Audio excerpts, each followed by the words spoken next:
Hello uncle என்றான் Sarva. Hello tiger, good morning. புது வேலையெல்லாம் எப்படி போகுது? நல்லபடியா போயிட்டு இருக்கு அங்கிள்.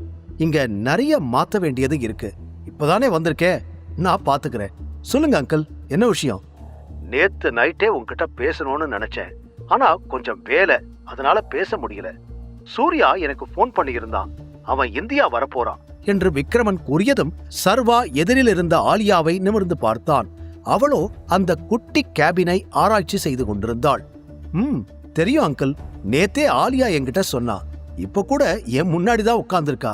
ஆனா எதுக்கு வந்திருக்கான்னு எனக்கு தெரியல என்று அவளை பார்த்து கொண்டே சொல்ல, தனது பெயரை கேட்டதும் திரும்பி பார்த்த ஆலியா அவன் சொன்ன விதத்தில் சிரித்தாள்.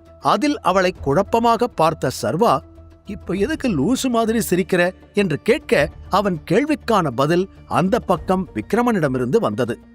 ஆலியா உன்னை கூட்டிட்டு வரத்தான் வந்திருக்கா. சூர்யா காலையிலேயே இந்தியா வந்து இறங்கிட்டான்.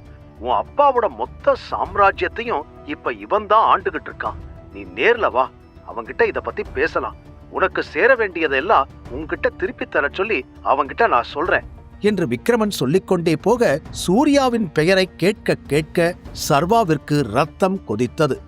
கண்கள் கோபத்தில் சிவந்து போக, இத்தனை நாள் காத்து கொண்டிருந்த அந்த நாள் வந்துவிட்டது என அவனது மனம் கூறியது. தன்னை சமன் செய்து கொண்டவனுக்கு இப்போது சூர்யாவை சந்திக்கலாமா வேண்டாமா என்ற கேள்வி மண்டைக்குள் ஓட, 18 வருடங்களாக தன்னை அனாதை போல் வாழ வைத்து தன் தந்தையின் இடத்தை பிடித்துக் கொண்ட அந்த குடும்பத்தையும் சூர்யாவையும் பார்க்க வேண்டும் என அவன் மனம் அடித்து கூறியது. அதனால் சில நிமிடங்கள் அமைதியாக இருந்தவன், எனக்கும் அவனை பார்க்கணும்னு ஆசைதான், ஆனா அவனுக்கு என்ன தெரியக்கூடாது. என்ன பார்த்தா அவன் கண்டுபிடிக்க மாட்டானா என்று சர்வா சந்தேகத்துடன் கேட்க, அதற்கு ஆலியா, அவனுக்கு எதுவும் தெரியாது, தெரியாம நாம பாத்துக்கலாம். இப்போதைக்கு நீ வந்து அங்க இருக்கிற எல்லாரையும் மீட் பண்ணு, அது மட்டும் போதும் என்று அவள் கூற, அந்த பக்கம் விக்ரமனும் அதையே கூறினார். ஏனோ சர்வாவிற்கு கொஞ்சம் மனதிற்குள் சந்தேகங்கள் இன்னும் அப்படியே இருக்க, ஏதாவது காரணம் சொல்லி இந்த சந்திப்பை தள்ளிப்போட முடியுமா என்று யோசித்தான். அதற்கு வழியே இல்லை என்பது போல அவனை பார்த்தாள் ஆலியா. பிறகு ஒரு பெருமூச்சு விட்டவன், சரி நான் வரேன், ஆனா டைகர் திரும்ப வந்துட்டாங்கிற விஷயம் சூர்யாவுக்கு தெரியவே கூடாது என்று அழுத்தமாக கூறிய சர்வா மனதிற்குள் வேறு சில திட்டங்களை வைத்திருந்தான். சரி சர்வா, எல்லாம் பாத்துக்கலாம், நீ நேர்ல வா என்று கூறி விக்ரமன் அழைப்பை துண்டித்து விட்டார்.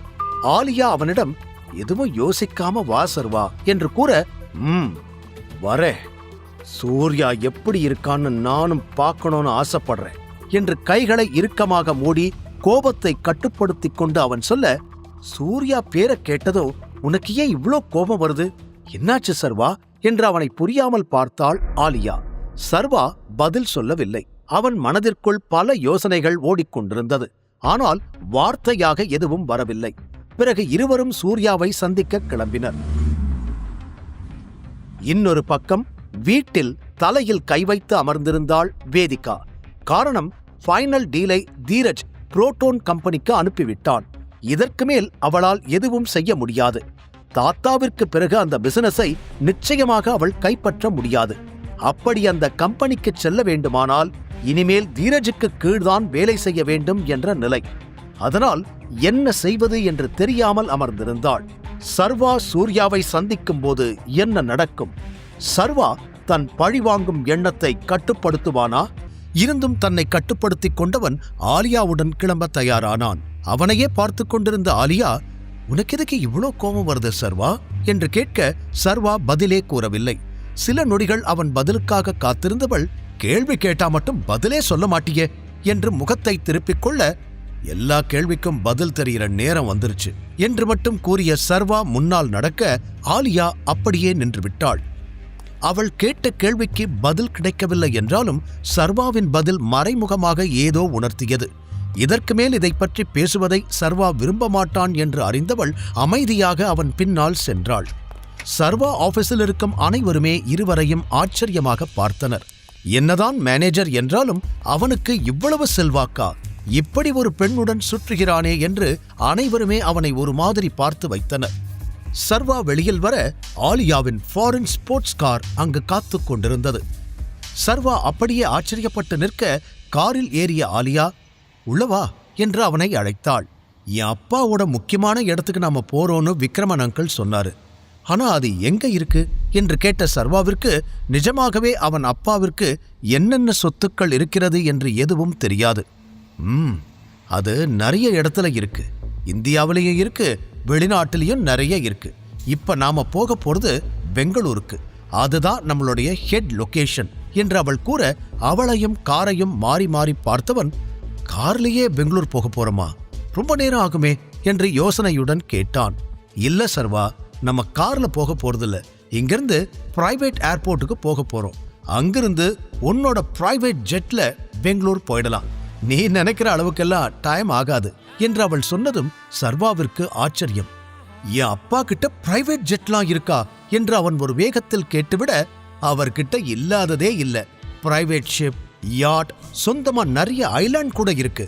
அது மட்டும் இல்ல, இன்னும் நிறைய ப்ராப்பர்ட்டிஸ் இருக்கு என்று அவள் அடுக்கிக் கொண்டே போக, முகத்தில் எந்த ரியாக்ஷனும் காட்டவில்லை என்றாலும் சர்வா உள்ளுக்குள் அப்பாவை நினைத்து பெருமைப்பட்டான். நேற்று வரை 500 ரூபாயை ஒரு நாள் சம்பளமாக வாங்கிக் கொண்டிருந்த தனது வாழ்க்கைக்கும் இன்று இந்த நொடி தான் இருக்கும் நிலையையும் அவனால் ஒப்பிட்டு பார்க்கவே முடியவில்லை. பிறகு அவனும் காரில் ஏறிவிட இருவரும் பேசிக்கொண்டு சிறிது நேரத்தில் பிரைவேட் ஏர்போர்ட்டிற்கு வந்து சேர்ந்தனர்.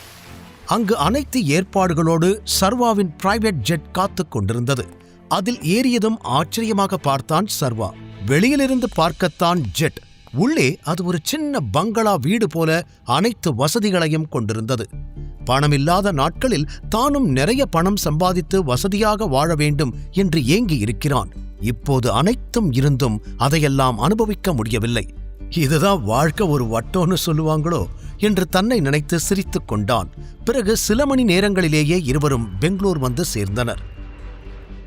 ஏர்போர்ட்டிலேயே இருவரையும் அழைத்துச் செல்ல கார் காத்து கொண்டிருந்தது.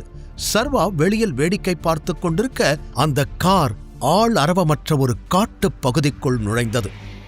அந்த இடத்தைச் சுற்றி ஆர்வமாக பார்த்து கொண்டிருந்தான் சர்வா. என்ன இப்படி பார்க்கிற? இது எல்லாமே உன்னோடதுதான் டைகர் என்றாள் ஆலியா. ஆரம்பத்திலிருந்து அவன் முகத்தில் வந்து போகும் ஆச்சரியங்களையும் அதிர்ச்சியையும் அவளும் கவனித்துக் கொண்டுதான் இருந்தாள். கார் ஒரு இடத்தில் நின்றுவிட அங்கிருந்து இருவரும் நடந்து செல்ல ஆரம்பித்தனர். 10 நிமிட நடை பயணத்திற்கு பிறகு ஒரு பெரிய பில்டிங் முன்னால் இருவரும் நின்றனர். அது பார்க்க கோட்டை போல இருந்தது. டைகராக இருப்பது எவ்வளவு பெரிய பலம் என்று அவனுக்கு தெரிந்திருந்தாலும் தனக்கு எவ்வளவு சொத்துக்கள் இருக்கிறது என்பதை இன்றுதான் பார்க்கிறான். அந்த இடத்தை பார்த்ததுமே சர்வாவிற்கு ஏதோ போல் இருக்க, உள்ள என்ன நடக்கப் போகுது? மீட்டிங்ல என்ன பேச போறாங்க? ஒருவேளை நான் தான் டைகர்னு எல்லாரும் கண்டுபிடிச்சிடுவாங்களா என்று ஆலியாவிடம் படபடப்போடு அவன் கேட்க, உள்ள முக்கியமான மீட்டிங் இருக்கு. உன்னை பார்த்த உடனே எல்லாரும் கண்டுபிடிப்பாங்களான்னு எனக்கு தெரியல. ஆனா கண்டுபிடிச்சாலும் இட்ஸ் ஓகே. இன்னைக்கு இல்லைனாலும் நாளைக்கு தெரியத்தானே போகுது. நீ அதை பத்தி யோசிக்காம அமைதியா வா என்று அவள் எவ்வளவு பொறுமையாக கூறினாலும் சர்வாவின் பதட்டம் குறையவே இல்லை. பிறகு, நீ எதுவுமே பேச வேண்டாம், எல்லாத்தையும் நானும் விக்ரமன் அங்கிளும் பாத்துக்கிறோம். நீ அமைதியா இருந்தா போதும், ஓகே? இங்க உன்னோட ப்ராப்பர்ட்டி மேட்டர்ஸ் பத்தி பேசுவாங்க, நீ அதை மட்டும் பாரு என்று அவனை சாந்தப்படுத்துவதற்காக ஏதோ சொல்லி அவனை உள்ளே அழைத்துச் சென்றாள் ஆலியா. கதவின் அருகில் வந்ததும் 2 கார்ட்ஸ் அவர்கள் இருவரையும் மெயின் ஏரியாவிற்கு அழைத்துச் சென்றனர். அந்த கோட்டையை சுற்றி பார்த்தான் சர்வா. திரும்பும் இடமெல்லாம் அழகான ஓவியங்கள் மாட்டப்பட்டிருந்தது. அனைத்துமே மிக விலை உயர்ந்ததாக இருக்க, தன் அப்பாவின் செல்வாக்கும் செல்வமும் எந்த அளவிற்கு பறந்து விரிந்து இருந்திருக்கும் என்பதை அப்போதுதான் சர்வா அளவிட ஆரம்பித்தான். வெகுநேரம் உள்ளே நடந்து வந்த பின்னர் ஒரு கதவின் முன்னால் அந்த கார்ட்ஸ் நிற்க, சர்வா ஆலியா இருவரும் பின்னால் நின்றனர். ஒரு எலக்ட்ரானிக் கார்டை கொண்டு அந்த கதவை திறந்து இருவரையும் உள்ளே அனுப்பி வைத்தார்கள். உள்ளே நுழைந்ததுமே அங்கிருந்த ஒரு நெட்டையான ஆளை பார்த்த சர்வாவின் முகம் மாறியது. அவனும் முதலில் நக்கலாக பார்த்துவிட்டு பிறகு அடுத்த நொடியே போலி புன்னகையோடு ஆலியாவிடம் வந்து, ஹே, எப்படி இருக்க என்று கேட்டான். அவன் வேறு யாருமில்லை, சூர்யாதான். அவனை மேலிருந்து கீழ்வரை ஸ்கேன் செய்தான் சர்வா. பார்க்க அழகாக உயரமாக இருந்தான். அவன் முகம் அச்சசல் அவன் தந்தை ராணாவின் சாயலைக் கொண்டிருந்தது. சூர்யாவின் கூர்மையான கண்களில் ஒரு கள்ளத்தனத்தை சர்வாவால் பார்க்க முடிந்தது. இதையேதான் கடைசியாக ராணாவை பார்க்கும் பொழுதும் கவனித்திருந்தான். ஆலியா சூர்யாவை பார்த்து அவனைப் போலவே சிரித்துவிட்டு, நான் நல்லா இருக்கேன், நீ எப்படி இருக்க? பார்த்து ரொம்ப நாள் ஆச்சுல என்று கேட்டாள். இப்ப வரைக்கும் நல்லா தான் இருக்கேன், ஃபியூச்சர் எப்படி இருக்குன்னு தெரியல, நான் இங்கிருந்து கிளம்பணும் என்று வேகமாக கூறிய சூர்யா அங்கிருந்து நகர பார்க்க அவனை தடுத்த ஆலியா, அதுக்குள்ள என்ன அவசரம்? உன்கிட்ட ஒரு முக்கியமான விஷயம் பேசணும். ராஜன் அங்கிள் கிட்ட இருந்து வாங்கின எல்லாத்தையும் எப்ப நீ திருப்பி கொடுக்க போற? இல்ல ஐ மீன் எல்லாத்தையும் ஒரே ஆளா சமாளிக்கிறது உனக்கு கஷ்டம் தானே, அதனால அதெல்லாம் ஒப்படைக்க வேண்டிய ஆள்கிட்ட கொடுத்துடலாமே என்று பேச்சை ஆரம்பித்தாள் ஆலியா. மறுபடியும் உன்னோட டிராமாவை ஆரம்பிச்சிட்டியா? நான் தான் ஏற்கனவே சொல்லிட்டேனே, டைகரை கூட்டிட்டு வா, அதுக்கப்புறம் இதை பத்தி பேசிக்கலான்னு. நீயும் ஒவ்வொரு முறையும் ஒவ்வொரு காரணம் சொல்ற, ஆனா டைகர் வந்த மாதிரி தெரியலையே. உனக்கு வெளியிலிருந்து பார்க்க இதெல்லாம் நான் அனுபவிக்கிற மாதிரி தெரியலாம், ஆனா இந்த சாம்ராஜ்யத்தை கட்டி காப்பாத்த நான் எவ்வளோ கஷ்டப்படுறேன்னு தெரியுமா? முழு கதையையும் கேட்டு மகிழ பாக்கெட் FM ஏபி டவுன்லோட் செய்யுங்கள். லிங்க் டிஸ்கிரிப்ஷனில் கொடுக்கப்பட்டுள்ளது.